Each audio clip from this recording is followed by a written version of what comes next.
Hello there, dear YouTubers. My name is King1993, and today is another day of me trying to explain another punishing Grey Raven character. And today's character is called from Arclight. Now, do understand that this video will contain information regarding of how to resonance from Arclight weapon and his what should I call it? His memory resonance, so that you will be able to get the maximum amount of benefit out of this character. Okay.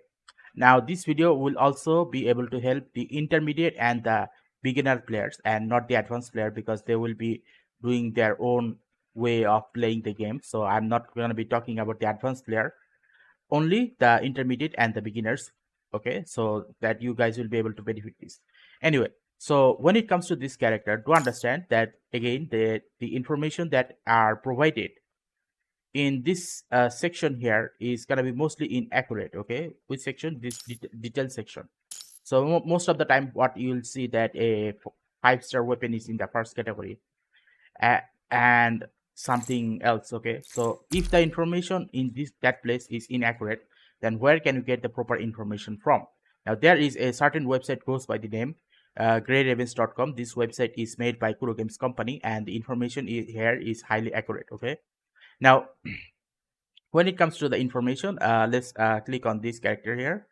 By clicking on this character, you'll be able to come to this place. Okay, now once you have come to this place, you'll see that Chrome Arclight is considered as 70% of lightning damage dealer and 30% of physical damage dealing. But do trust me, you will be mostly doing lightning damage dealing. Okay, now he is considered as an A rank construct. His class is considered as a tank class. Basically speaking, destroy the enemy shield very fast. His main weapon is Scythe, and his signature weapon is called Saint Elmo, I guess, or Stuart Elmo. I do not know. ST, what does the ST dot stand for? Okay. Now, his favorite gift is considered as R3 cleaning robot. Okay. Now, as we scroll downwards, we'll see that there are 1, 2, 3, total 3 sets. Now, this is QTE set, and this one is also QTE set. But the question remains is which QTE set you should be going for. Well, the QTE set that you should be going for is this one. Okay. Now, why is this important? Because I do understand that once an S rank character shows up, obviously that S rank character will be taking over this, and the S rank character, which is equivalent to a tank class and a lightning damage dealing, is going to be Ferrogarnet. So if Ferrogarnet is available and you have Ferrogarnet, don't need to invest on Chrome Arclight. But because if you are a beginner and you do not have the Ferrogarnet banner available, then obviously you have to depend on Chrome Arclight. Okay, which is why this QTE set is going to be your only option. Now, when it comes to the main set, do understand that you have to put it in the correct manner, such as 3 pieces of dubbing key at the bottom and 1 piece is on the top. It doesn't matter if they are left, middle, or right, and 2 pieces of Einstein on the top. This is going to be the main set from Chrome Arclight. Okay. Now, other than that, the question remains is what is the main resonance for this character? The main resonance for this character is going to be the top one is going to be attack plus anything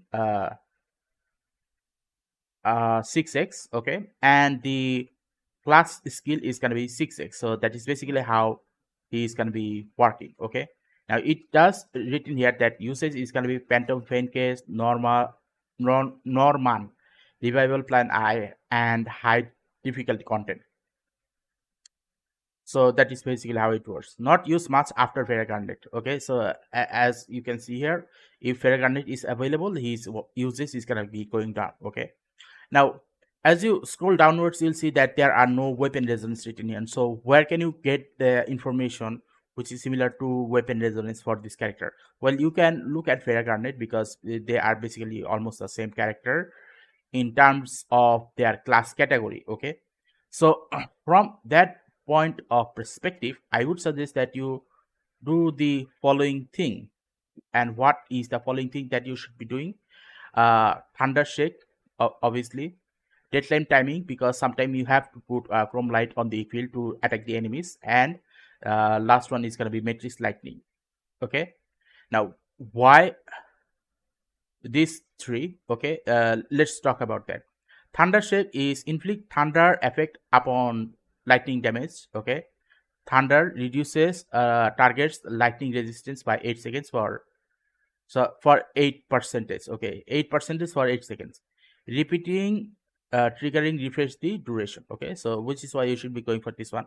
Now if you have chrome light on the battlefield, obviously sometimes, then obviously deadline timing is going to be important. Okay, because the more orbs you have, the better. And last but not least is dodge. So when you basically dodge an enemy, after dodging, matrix will trigger, and when matrix is triggered, what will happen is the enemies within the matrix will lose their damage reduction by 10%. So whenever matrix is being applied to Chrome Arclight will be able to do more damage, up to 10% more damage to the enemies in the matrix. Okay, so that is basically how this three is going to be important for Chrome Arclight. Now obviously Chrome Arclight also have hidden skill, which is not given here, but his hidden skill is not going to be that much important. His main skill is going to be his uh burst skill, or is it ultimate? Okay, his ultimate, I guess. What do we call that? Hmm. Okay, let me check. Okay, lightning. Okay, detail train. Okay, here it should be, the information should be here. So his active skill, and this one is passive skill, core passive.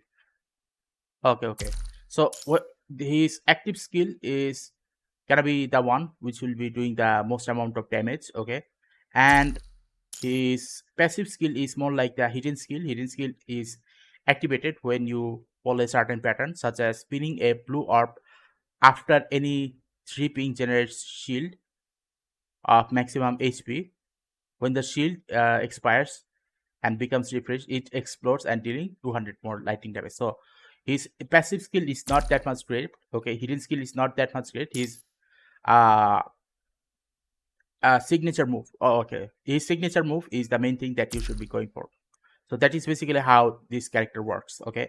Now the question remains is how much black cards does it take to actually get Chrome Arclight? It takes about 10 to 20 pulls to get Chrome Arclight, whereas for Vera Garnet, which is currently available right now, it's gonna take up to 60 pull to get her. But once the main banner is over, she's gonna be back in the 70% banner. So in the 70% banner, it will take up to let's say 60 to even 120 pulls to get this character with a 70% chance rate. Obviously there is a possibility of failing in the first 70%, and in the next 70% you will be definitely be getting that character. Okay, so that is basically how Vera Garnet works. So if you have Vera Garnet, no need to invest on Chrome Arclight, but if you do not have Vera Garnet, then you have to use Chrome Light for a long period of time. Okay, so that is basically how it goes. Now if you find this information regarding Chrome Arclight useful, then please give a like and subscribe and click the bell notification icons. And also at the same time, you can watch my other guides regarding these punishing grade level characters, so that you will be able to understand which type of weapon and memory regions you should be giving them. Thank you, and see you again next time.